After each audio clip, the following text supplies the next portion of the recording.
Hey guys, how you going? This is BillyEatWorld, and today we're going to take a quick look at some of the main similarities and differences between Battlefield 4 and Star Wars Battlefront. We got our first taste of Battlefront gameplay the other day at E3, and I think this has really shown pretty clearly that this is not just going to be BF4 with lasers. A lot of the mechanics are similar, and it definitely looks like a game made by DICE, but I think this game is going to end up being a lot more different than people expected. This video obviously isn't a complete list of every detail the trailer showed us, but I think this is just a few of the main things that give us a good idea of what Battlefront is going to be like. Now, to kick off in terms of core gameplay mechanics, we saw that Battlefront 2015 is going to be a much more modern shooter than previous games in the series. The new game will feature regenerating health and pick up power weapons, which is a lot like Battlefield 4 and less like the original games. Unlike BF4, Battlefront has stuck to its roots though, with features like third-person view and futuristic gadgets like the jetpack. The ADS mechanic is also a lot like the original games, blacking out your screen like a sniper scope would in BF4, and because of this, I think ADS will be a lot less important. Another big difference to the weapon mechanics in Battlefront is the fact that there doesn't seem to be any ammo in this game, at least for the laser weapons. There is definitely a cooldown mechanic though, so you will need to kind of conserve your shots, but running out of ammo probably won't be a huge issue like it is in BF4.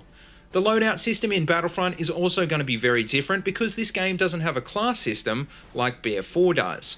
The trailer also showed different playable races, which should be pretty interesting, but we don't know yet whether or not this will actually make a difference to the gameplay itself.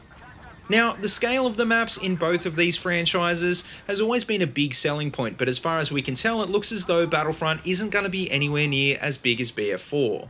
Battlefront will have a maximum player count of 40 players compared to 64 in BF4, and DICE have said that the reason this will be the case is because the game plays better with a lower cap. Another interesting point is that there also won't be any squad system in this game, so we don't know yet how this is going to affect team play. Team play has always been a big part of any objective-based large-scale shooter, so without squads, I just don't see how Battlefront can be as good as BF4 in this respect. Speaking of team play though, unlike in BF4, Battlefront looks as though it's also going to have a survival mode, which can be either played solo or with a friend.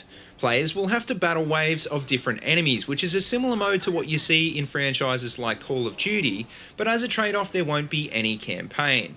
As for multiplayer game modes, well, we don't know a lot about them yet, but what we do know is that the game will feature a range of different modes of different sizes.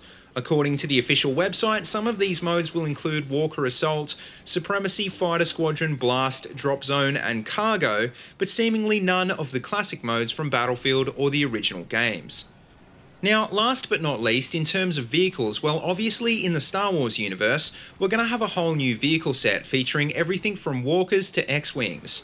Unlike previous games though, players won't be able to pilot the AT-AT, but they will be able to control its turrets in the same way as the gunship works in BF4. In the trailer we saw quite a few different aerial vehicles, and it looks like they'll have a range of special abilities like the infamous tow rope from The Empire Strikes Back. There did seem to be a lot more aircraft than you'd expect to see in BF4 though, but that being said, it hasn't been confirmed if all the fighters we saw in the trailer were actually controlled by players. Also, although not strictly related to vehicles, it is worth mentioning that players will be able to play as heroes like Darth Vader and Luke Skywalker. It's likely that these heroes will only be available for a limited amount of time though, and if it's anything like the original games, they won't have regenerating health.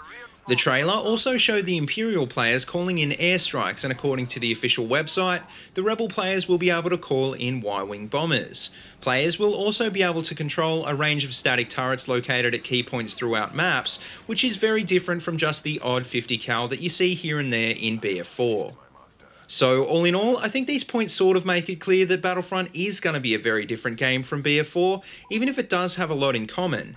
To be honest, I think fans of Halo are probably going to get into this game just as much as the Battlefield veterans, because it seems to have a lot in common with this franchise as well.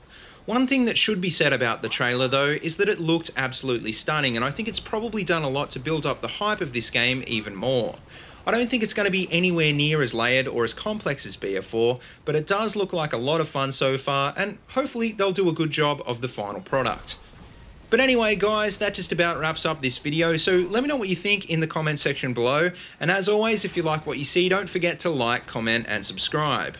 Also, check out the links in the description below if you want to see more of my videos, or if you'd like to support my channel on Patreon. And until next time, see you later, and have a good one.